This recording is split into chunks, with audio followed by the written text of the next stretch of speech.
안녕하세요. 잠깐 서울에서 인사드리는 뉴욕이오의 헤더예요. 오늘도 여러분께 뉴욕 증시 마감 시황을 전해드리기 위해 새벽 배송 찾아왔습니다.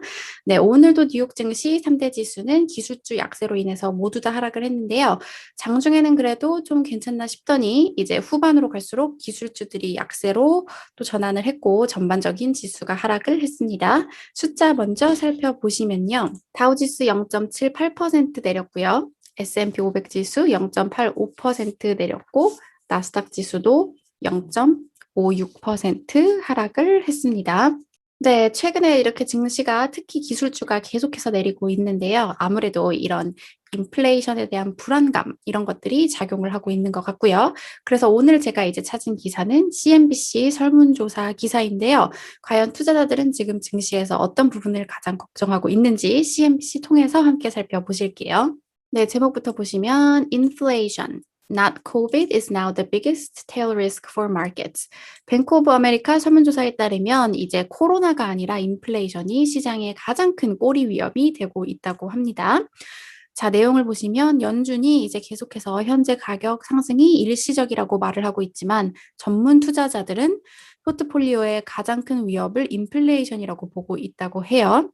자, 69%의 응답자는 이제 앞으로 성장과 인플레이션이 트렌드 위로 올라가는 게 가장 가능한 시나리오다 이렇게 말을 하고 있고요. 자, 그리고 35%의 응답자는 인플레이션에 대해서 이제 테일 리스크, 큰 꼬리 위험이라고 지금 여기고 있다고 합니다. 몇 달 전과는 많이 비교가 되는 건데요. 몇 달 전에는 코로나가 가장 큰 위험으로 여겨졌었고 지금은 코로나를 가장 큰 위험으로 본 사람들은 9%로 줄어들었습니다.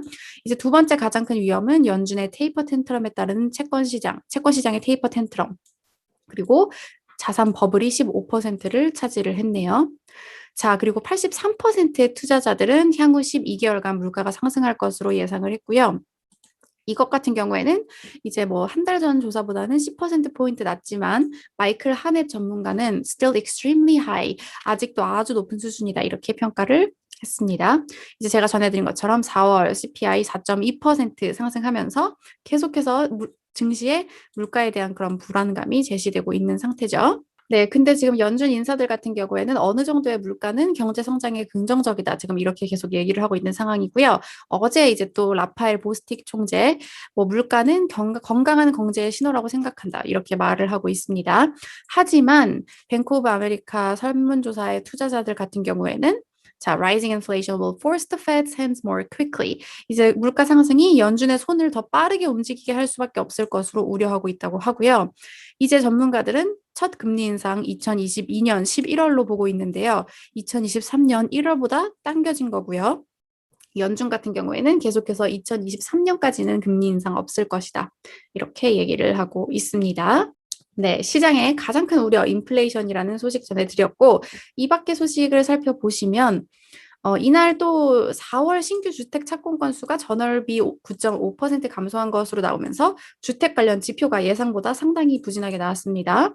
이제 뭐 경기 과열 우려가 진정된다 이런 평가도 있지만 여전히 인플레이션 우려가 높다 이런 평가도 있고요. 네, 레리 서머스 전 미국 재무장관이 미국의 지금 정책을 비판을 했다고 하는데요. 연준의 정책을 비판했다고 하는데요. 연준의 정책에 대해서 재정 적자를 확대시키고 물가 상승 위험이 높아지는 정책이다. 계속 물가 상승 얘기가 나오고 있죠. 자, 그리고 이제 다음 소식은 제가 좀 부러운 소식인데요. 미국의 이제 성인 5명 중 3명은 최소 백신 1회를 맞았다고 해요.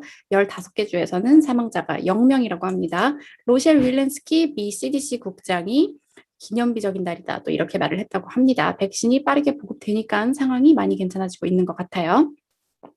네, 이제 자넷 젤런 미국 재무장관이 이제 바이든 행정부의 법인세 인상이 사회 기반 시설, 이 인프라 투자에 도움이 될 것이다 강조했다고 하고요. 개별 종목은 이날도 이제 기술주는 계속 약세를 나타내서 팡 종목 모두 1% 이상 내렸고요. 월마트 같은 경우에는 예상을 웃도는 실적에 2% 올랐고 특히 전자상거래 매출이 37% 증가했다고 합니다. 저도 월마트 자주 가는데요. 자, 홈디포는 반면에 예상 웃도는 실적에도 1% 내렸습니다.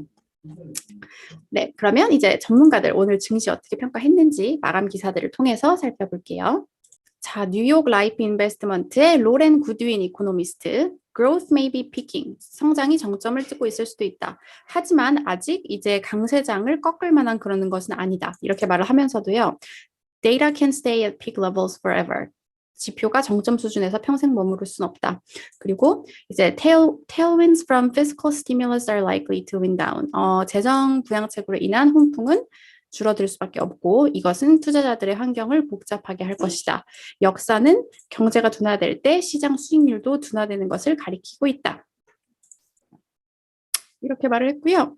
네, 메디올랄럼 인터내셔널 펀드의 브라이언 오라일리 이사 같은 경우에는 that always was the key risk. 가장 주요한 위험이었다. 뭐냐면요. 중앙은행이 이제 이 유동성이라는 이런 칵테일을 파티가 끝나기 전에 가지고 가버리는 것. 자, 물가 같은 경우에는 2%에서 4%가 가장 좋은 그런 스위트 스팟이다. 이렇게 말을 하고 물가가 항상 증시에 나쁜 것은 아니지만 이것을 소비자들에게 전가하는 것과 관련해서 승리자가 있을 것이고 승리하는 기업이 있을 것이고 패배하는 기업이 있을 것이다.